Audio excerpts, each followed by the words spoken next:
ओम शांति, ओम शांति, ओम शांति। आज बाबा कहता है कि परिवर्तन संसार का नियम है। हम परिवर्तन को स्वीकार कुछ करते हैं और कुछ नहीं भी करते हैं। जैसे कि देखिए, बच्चा जब छोटा रहता है तो परिवर्तन को ही स्वीकार करते हैं ना, कि जैसे जैसे वो बड़ा होने लगता है तो बोलते नहीं ठीक है, अब बड़ा हो रहा तो उसके हिसाब से करे। माँ बाप क्या सोचता है कि बच्चा जब छोटा है तो गोद में लेके चलते हैं। जैसे जैसे बड़ा होने लगता है तो आप सोचते हैं कि नहीं, अब गोद छोड़े, अब चलना सीखे, उसके बाद स्कूल जाना सीखे। परिवर्तन को स्वीकार करते हैं, लेकिन हम अपने जीवन में परिवर्तन स्वीकार नहीं कर पा रहे हैं। अपने जीवन में बाबा अभी आ रहा है, कह रहा है कि बच्चे अभी ये दुनिया बदलने वाली है, तो भी आज हम बच्चे स्वीकार नहीं कर पा रहे। नहीं, यही दुनिया ठीक है। अगर एक छोटा बच्चा बोल दे कि हम आपकी गोद में ही ठीक है, मुझे अपनी गोद में ही रहने दीजिए, हम स्वीकार करेंगे? नहीं स्वीकार करेंगे, क्योंकि हमारी गोद उसकी लाइफ नहीं है। हम गोद में तभी तक उसको लेके चलते जब तक कि वो थोड़ा बड़ा नहीं हो जाता, चलने लायक नहीं हो जाता है। तो उसी तरह ये कलयुग है। कलयुग में दुख अशांति दिन प्रतिदिन बढ़ता जा रहा है। चारों तरफ दुख अशांति बीमारी बढ़ रहा है। जगह जगह देखते हैं कि मौत का जैसे बाजार लगा हुआ है। चलते फिरते लोग मर जा रहा है, शरीर छोड़ दे रहा है। हर घर में दुख अशांति लगा हुआ है, लेकिन आज फिर भी लोग स्वीकार नहीं कर पा रहे हैं कि ये कलयुग है और कलयुग का विनाश होगा और सतयुग आएगा। इस चीज़ को, परिवर्तन को स्वीकार नहीं कर पा रहे हैं। क्यों? कि माया हमारी बुद्धि को ऐसा कंट्रोल की हुई है ना कि इसके बिना हम रह नहीं सकते, इसके बिना तो मेरा काम ही नहीं चल सकता है। और हम लोग घड़ी घड़ी फंस जाते हैं। हम लोग रोज पढ़ते हैं कि मैं आत्मा हूँ, मैं आत्मा हूँ, लेकिन आत्मा का पाठ पक्का नहीं करते हैं। केवल बोलने और सुनने मात्र रह जा रहा है। जैसे ही घर जाते हैं, यही मेरा पति है, ये मेरा बच्चा है, ये मेरा घर है, ये धन संपत्ति है, ये इच्छाएं हैं, ये घूमना है, यहाँ जाना है, वहाँ जाना है, बस उसमें ये बनाना है, ये खाना है, उसमें रम जाते हैं। जब पता चल जा रहा है कि आत्मा हूँ मैं, ये शरीर छोड़ कर जाना है, तो क्या करना चाहिए? परमात्मा इसी के लिए रोज ज्ञान दे रहे हैं कि क्या करना है, लेकिन हम लोग नहीं कर पा रहे हैं। हम लोग रमे हुए हैं उसी दुनिया में। निकल पा रहे हैं? निकल पा रहे हैं? नहीं निकल पा रहे हैं, वही दुनिया में। तो बाबा आज कहता है, योगी जीवन का आनंद चाहने वाले मनुष्य का ये निश्चय भी अटूट रहना चाहिए कि संसार की सभी चीज़ें नश्वर हैं। जो योगी जीवन है, हमारा योगी जीवन बन चुका है कि अभी बना नहीं है। योगी जीवन माना, योगी मतलब क्या होता है? वैराग्य। और योगी जीवन जिसका निरंतर परमात्मा से योग जुड़ा रहे, जिसके जीवन में दुनिया के अनुसार आकर्षण ना दिखे। योगी जीवन का मतलब क्या हमारा जीवन वैसा बना है कि अभी भी हम लोग भाग रहे हैं?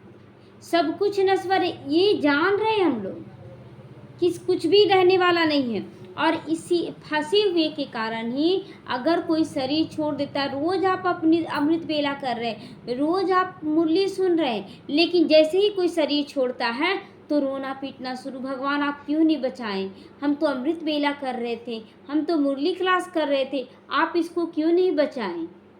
ये बोलना सही है कि गलत है? ये सब कोई जानता है कि गलत है, लेकिन क्या स्वीकार कर सकते हैं? स्वीकार कर सकते हैं? नहीं। जिस समय होता है उस समय पता चलता है कि हम जुड़े हुए थे, हम डिटैच नहीं हुए हैं किसी भी चीज़ से, किसी भी आधार से। और यही कारण है कि जब मौत के पहले ना कुछ ऐसा सिचुएशन, जैसे कोई बीमार बहुत ज़्यादा हो गया, तो मन बुद्धि में आता है कि अच्छा है ये शरीर छोड़ दे, कि ताकि ये बीमारी से मुक्त हो जाए। या तो बोलेंगे कि चलो इलाज करा देते, ठीक हो जाए। लेकिन जब देखेंगे कोई इलाज काम ना कर रहा, बहुत समय से बीमार है, तो हम सोचते हैं कि नहीं ठीक है, ये भगवान इसको ले जाओ, मुक्त कर दो।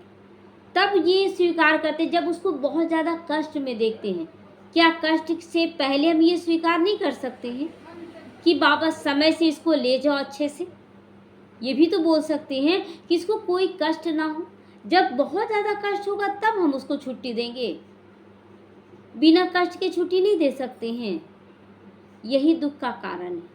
हम लोग बोलते हैं कि हम आत्मा है, आत्मा है, बहुत अच्छा अच्छा ज्ञान रोज हम लोग सुनते हैं, पढ़ते हैं, समझते भी हैं, लेकिन धारण नहीं करते हैं, धारण नहीं करते हैं। और यही सबसे बड़ा दुख का कारण है। बाबा कहता है यही सबसे बड़ा दुख का कारण है।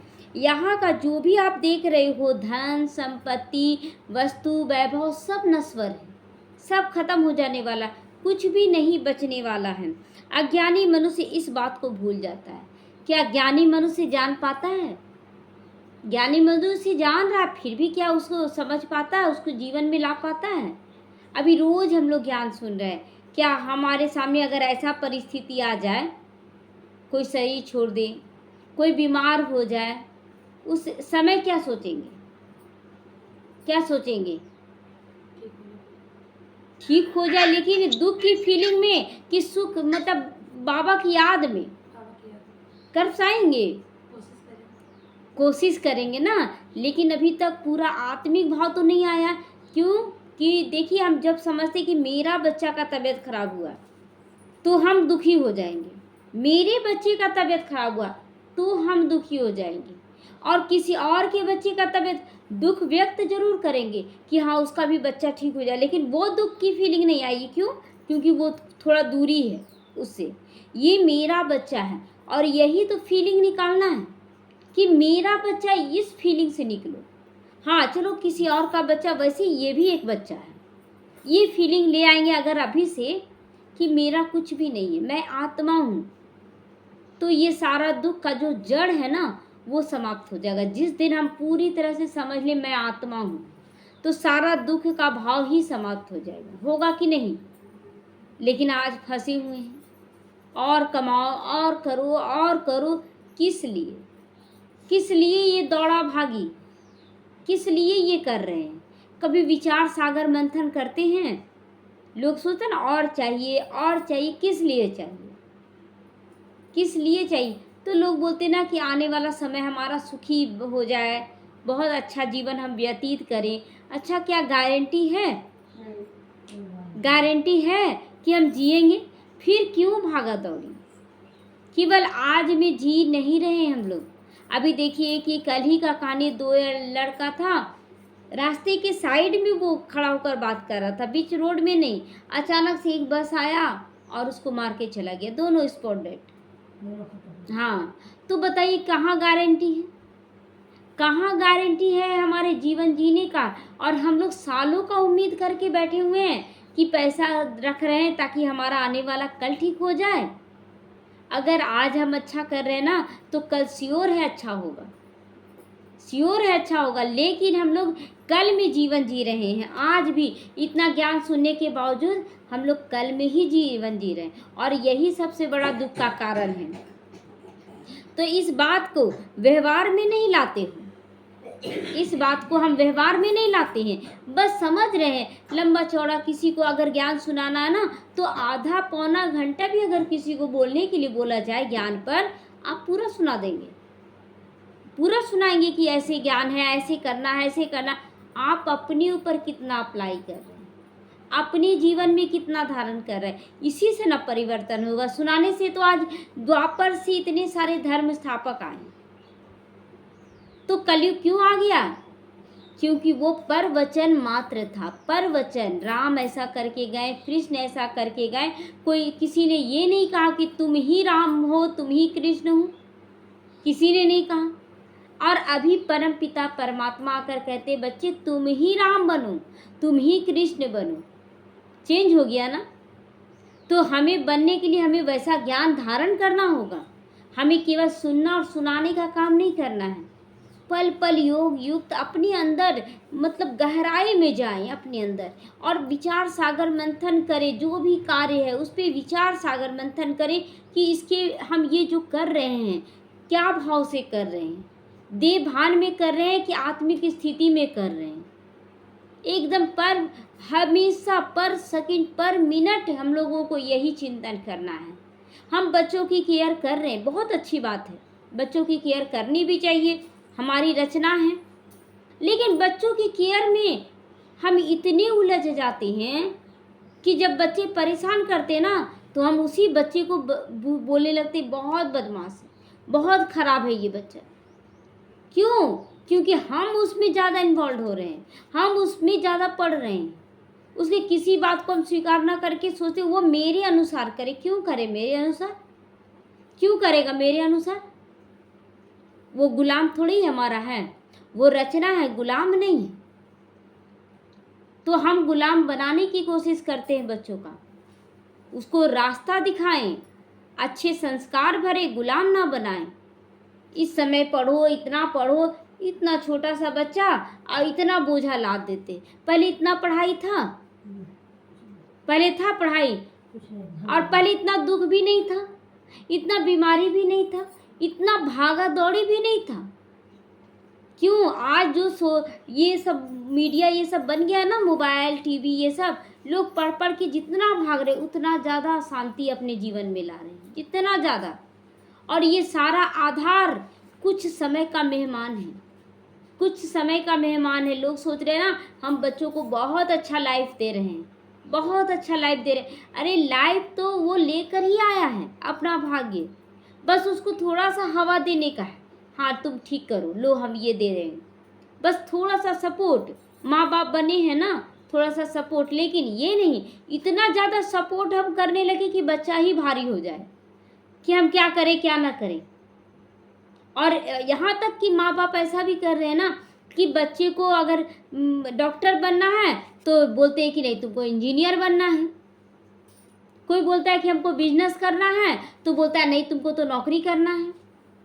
इतना ज़्यादा ऐसे माँ बाप कर रहे हैं, और बच्चों का दिमाग काम नहीं कर रहा है, क्योंकि वो जो करना चाहते वो करने नहीं दिया जा रहा, जो नहीं करना चाहते उसमें घुसाया जा रहा है। और फिर बोलते मेरा बच्चा कैसा है, कोई चीज़ में दिमाग ही नहीं है। बिना दिमाग के वो थोड़ी पैदा है, वो सब दिमाग रख रहा है। हमें उसे बहुत पावरफुल सा काज देकर उसे आगे बढ़ाना चाहिए। ठीक है तुम करो जिस चीज़ में। एक बच्चा था उसको पढ़ने में बिल्कुल मन नहीं लगता था, वो एक टीचर के पास, जो टीचर पढ़ाते थे उसके माँ बाप उस बच्चे को लेकर गए शिकायत के भाव से कि देखिए ना ये तो बच्चा पढ़ता ही नहीं है, बच्चा तो पढ़ता ही नहीं है। तो जो माँ बाप थे उसको बाहर बिठाया टीचर, और बच्चे को अंदर बिठाया अपने पास अकेले में। बोले थोड़ा टाइम दीजिए, उससे बात करना है। बात करने लगे, बोले तुमको किस चीज़ में रुचि है, क्या तुम करना चाहते हो? तो बोला कि हमको पेंटिंग करने में बड़ा मज़ा आता है, और पेंटिंग सच में बहुत अच्छा बनाता था। और माँ बाप बोले पढ़ो पढ़ो पढ़ो। और पेंटिंग, इतना छोटा बच्चा है, रियल कहानी है, पढ़ने में भी वो बहुत तेज है, लेकिन पढ़ने में मन नहीं लगाता है। लेकिन पेंटिंग बनाने बोलिए ना, बड़ा अच्छा पेंटिंग बना लेती है वो बच्ची है वो। अब उस पर अगर माँ बाप ज़बरदस्ती करे पढ़ो पढ़ो, तो जो उसका क्वालिटी है ना वो भी धुराशायी हो जाएगा, वो भी धूमिल हो जाएगा। होगा कि नहीं? उसका छूट जाएगा। जो जिसका है वही उसी चीज़ में उसको आगे बढ़ाएं, तब देखिए कि कैसे वो निखरता है। बच्चे से पूछें तुम्हारी क्या रुचि है, तुम्हारा क्या है लक्ष्य, तुमको क्या करना है, उसी कार्य में उसको भेजे, देखिए वो कैसे मन लगाता है। लेकिन हम लोग क्या करते हैं, अपनी रुचि उस पर लाद देते हैं और बहुत ज़्यादा लोड देते हैं, पढ़ो पढ़ो। आज विकसित नहीं हो पा रहा है बच्चों का दिमाग उतना विकसित नहीं हो पा रहा है, बस वो पढ़ाई तक ही सीमित रह जा रहे हैं। आज ना उसके अंदर आध्यात्मिक ज्ञान आ रहा है, ना सामाजिक ज्ञान आ रहा है बच्चों के अंदर। पैसा कमाओ, माँ बाप यही खाली सिखा रहे हैं, जिस चीज़ में पैसा है बस वो कमा रहा। मेरा बच्चा तो बड़ा तेज है, भल सांसारिक ज्ञान ना हो, किसी का आदर सत्कार ना करता हो, कोई चीज़ नहीं करता हो, लेकिन कमा तो रहा अच्छा। आज लोग इसी को वैल्यू दे रहे हैं, और यही कारण है डिप्रेशन में जाने का, क्योंकि उसको तो ज्ञान है नहीं कोई चीज़ का, वो तो केवल पैसा कमाने के लिए शुरू से सीखा है। और थोड़ा सा दुख बढ़ता है तो उसको समाधान नज़र नहीं आता है फिर, और नहीं आने के कारण समाधान, वो डिप्रेशन में चला जाता है। आज इतना सुसाइड का केस क्यों आ रहा है? क्योंकि उसे ये सब सिखाया ही नहीं गया है कि परिस्थितियों से कैसे निकला जाता है। उसको तो केवल यही शुरू से डाला गया है, पढ़ो पढ़ो। आज माँ बाप पढ़ो पढ़ो क्यों करते? सिर्फ पैसा कमाना, सिर्फ पैसा कमाना। रहा बात नॉलेज का, तो आध्यात्मिक नॉलेज भी है, सामाजिक नॉलेज भी, सब तरह का नॉलेज लेके चलना होता है ना जीवन में। केवल पैसा कमाने का नॉलेज से तो नहीं चला जाता है। लेकिन आज माँ बाप सिर्फ उसी पे फोकस कर रहे हैं, और वो भी नश्वर है, वो भी बिल्कुल मतलब स्थायी नहीं है, वो भी ख़त्म हो जाता है। अचानक तबीयत खराब हो गया, अचानक आज देखिए कि डिप्रेशन में अच्छे अच्छे नौकरी करने वाले बच्चे भी, और ऑफिस में जा रहे हैं और कुछ ऐसा मनमुटाव हो गया, डिप्रेशन में फांसी लगा ले रहे हैं। सुसाइड के केस आ रहा ना, कितना सारा अच्छा अच्छा हीरो हीरोइन जो भरपूर दिख रहा है, दुनिया के आगे बहुत खुश नजर आ रहा है, वो भी सुसाइड कर रहा है। क्यों? अंदर से वो डिप्रेस्ड है, उसको समझ में ही नहीं आ रहा है। परख शक्ति, निर्णय शक्ति एकदम खत्म हो चुका है। और हम लोगों को बाबा क्या कर रहा है ना, हर तरह से परफेक्ट बना रहा है, हर तरह से परफेक्ट बना रहा है, कि ताकि कैसा भी सिचुएशन हो हम उसे पार कर सके, बहुत अच्छे से निकल सके। आज एक व्यक्ति जो ज्ञान में है, उसके साथ बहुत सारा परिस्थिति आया। एक कोई माता थी, तो हाँ, एक अभी हाल में एक माता है, तो उनका भी सब कुछ ठीक हो गया है, जुड़ी हुई है वो माता। उस माता का बहुत सारा परिस्थिति आया, बहुत सारा परिस्थिति आया, और वो फिर भी बहुत अच्छे से चलती रही, सेवा नहीं छोड़ी, सब कुछ करती रही। परिवार वाले बोलने लगे कि क्या मिल रहा है तुमको, हम ऐसा ज्ञान नहीं लेंगे, इतना परिस्थिति आ रहा है, हम ऐसा ज्ञान नहीं लेंगे। वो माता बोली, ये ज्ञान ही ऐसा है कि अगर ये परिस्थिति में अगर हम ज्ञान ही नहीं होते ना, हम डिप्रेशन में चले जाते। ये नहीं दिख रहा कि हम कितनी अच्छी से पार कर रहे हैं सारी परिस्थितियों को? ये लोग नहीं देख पाता है। लोगों को केवल चाहिए भरपूरता, उससे ज़्यादा उसको देखने का ताकत ही नहीं है। और हम लोगों की भरपूरता बाबा इस चीज़ में नहीं देखता है कि आप पैसा कितना कमाते हैं, आपके अंदर वो क्वालिटी कितना, इस चीज़ में वो भरपूरता देखना चाहता है। हर सिचुएशन में आप चल सकते, क्योंकि बाबा जानता है कि मैं पालना केवल इसी संगम युग दे सकता हूँ, उसके बाद का पालना बाबा नहीं देता है। इस समय बाबा तैयार कर दे, जैसे हम लोग बच्चों को बचपन में ही ना पालना देते हैं, उसके बाद बड़ा हो जाने के बाद वो पालना थोड़ी रहता है, वो फिर अपनी मन मर्जी का मालिक हो जाता है। उसी तरह बाबा भी बोलता है कि बच्चे, हम संगम युग में ही तुमको ज्ञान देते हैं, उसके बाद पूरा कल्प तुमको चलना होता है। हाँ चलो ठीक है, भक्ति मार्ग में हम लोग थोड़ा थोड़ा पुकारेंगे बहुत ज़्यादा, तो थोड़ा बहुत मिल जाएगा, लेकिन बाबा पूरा वर्षा उस समय जो देना है अभी देता है। तो इसीलिए हमारे साथ बहुत ज़्यादा परिस्थिति क्यों आता है? अनुभवी बनाने के लिए बहुत सारी परिस्थितियाँ आती हैं, अनुभवी मूर्त बनाने के लिए। हम लोग हर परिस्थिति में अचल अडोल होकर पार करते हैं, तो मज़ा आता है कि नहीं? जीतने के बाद मज़ा आता है कि बहुत अच्छे से पार कर रहे हैं, बहुत अच्छे से अनुभवी बाबा बनाया। अगर ये पार नहीं करते तो हमको नॉलेज ही नहीं होता कि कैसे करना है। तो इसीलिए परिस्थितियाँ बाबा सारा बच्चों के पास ही भेजता है, क्योंकि बाबा जानता है कि मेरे बच्चों को पूरे कल्प राज्य भाग संभालना है, और अगर मेरे बच्चे मजबूत ना बने तो फिर ये पूरा राज्य भाग चलेगा कैसे? तो बाबा तो त्रिकालदर्शी है ना, बाबा तो आगे का सब कुछ देख रहा है। हम लोग भी आगे का अपने बच्चों का देखते हैं कि अगर अभी अच्छा से पढ़ लिख ले, कमा ले, नौकरी कर ले, तो उसका पूरा लाइफ, जितना मेरा नज़रिया है उसके अनुसार हम भी अपने बच्चों को देखते हैं। तो परमात्मा तो पूरे कल्प के लिए देखेगा। सत्य त्रेता चलो अकर्म हो जाएगा, लेकिन द्वापर कलयुग में धीरे धीरे परिस्थितियाँ बढ़ेंगी ना, तो उसको अगर हम पार किए रहेंगे ना, तो उस समय हमें विचार आएगा कि हम ऐसे कर लेंगे तो ठीक हो जाएगा, हम ऐसे कर लेंगे तो ठीक हो जाएगा। इस समय का संस्कार उस समय इमर्ज होगा अच्छे रूप से। इसीलिए बाबा कहता है कि बच्चे, वाह वाह करके पार करो, हर परिस्थिति को पार तो कर ही लोगे, लेकिन वाह वाह करके पार करोगे तो द्वापर की भी परिस्थितियों को तुम वाह वाह में पार कर लोगे बहुत आसानी से। तो इसीलिए बाबा हमें सामाजिक ज्ञान भी देता है, आध्यात्मिक ज्ञान भी देता है, और बाबा कहता है कि तुम्हें हर तरह का सुख शांति वैभव कैसे हासिल करना उसका भी ज्ञान दे रहा है। सब कुछ सफल करना भी सिखा रहा है अपना सब कुछ। तो हर चीज़ यहाँ बताया जाता है बाबा के ज्ञान में, सब कुछ है। और सब जगह जैसे डॉक्टर का पढ़ाई करने जाएंगे मेडिकल में तो सिर्फ डॉक्टर ही पढ़ाया जाएगा, इंजीनियरिंग कॉलेज में जाएंगे केवल इंजीनियरिंग, लेकिन यहाँ का पढ़ाई में आपको सब कुछ सिखाया जाता है, सब कुछ। इलाज करना सिखाया जाता है कि नहीं, ये इलाज करना भी सिखाया जाता है, सब कुछ यहाँ बाबा सिखाता है। खान पान को बच्चे शुद्ध कर लो, तुम्हारा लगभग टोटल बीमारी हट जाएगा। हिसाब किताब है वो आएगा, लेकिन एकदम अंदर से देखो कि हम कितना कर सकते हैं, कितना कर सकते हैं। आज एक सचिन भाई का सुने थे, वो 10 साल से कोई दवा नहीं खाए, क्यों? वो खाना को ही त्याग दिए। बोलते हैं कि चूल्हा पे चढ़ा हुआ खाना खराबी करता है, वो केवल नेचुरल भोजन करते हैं। ताकत नहीं है उतना हम लोगों को कि हम लोग केवल नेचुरल भोजन पे रहें, ताकत नहीं है। जबकि उसी से ज़्यादा आपको पावर मिलेगा, उसी से ज़्यादा शक्ति मिलेगा। लेकिन क्या होता है, बना हुआ खाना का पेट आदी हो गया, जीभ आदी हो गया, पेट आदी हो गया। तो जब भी आप छोड़ेंगे ना भोजन बना हुआ खाना, तो पेट भरा हुआ है लेकिन जीभ बोलेगा थोड़ा खा लो, पेट बोलेगा नहीं भूख लगा है थोड़ा सा खा ही लो। ये आदत है, जबकि सारा बीमारी आपका पेट से शुरू होता है। तो यहाँ हर चीज़ बताया जाता है एक्यूरेट बाबा के ज्ञान में। हम कितना धारण करते हैं ये मायने रखता है। ज्ञान तो बाबा ज्ञान का सागर है, वो दे रहा है, दे रहा है। हम धारण कर पाते हैं, कंट्रोल कर पाते हैं? नहीं कर पाते हैं। बच्चे ऐसे कर लो एकदम स्वराज अधिकारी बनकर, नहीं कर पाते हैं, पूरी तरह से नहीं कर पा रहे हैं। बोलते नहीं हो पा रहा हमसे। क्यों नहीं हो पा रहा? क्या कमी रह गया है? हम लोग बचपन से खाते पीते आ रहे, फिर कहाँ जा रहा वो ताकत? कहाँ जा रहा?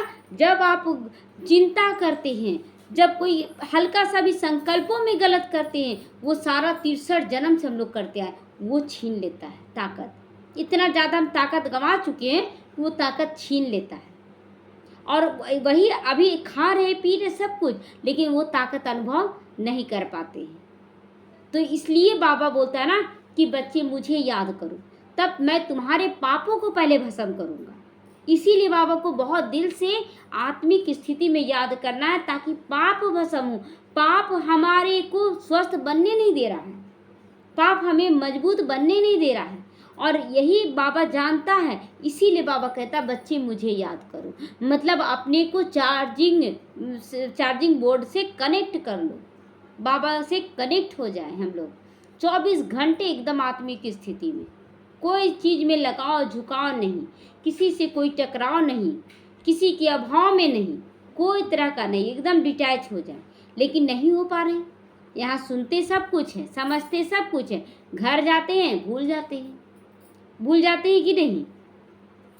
यही अटेंशन बाबा रोज खिंचवाने के लिए ये ज्ञान दे रहा है। ओम शांति।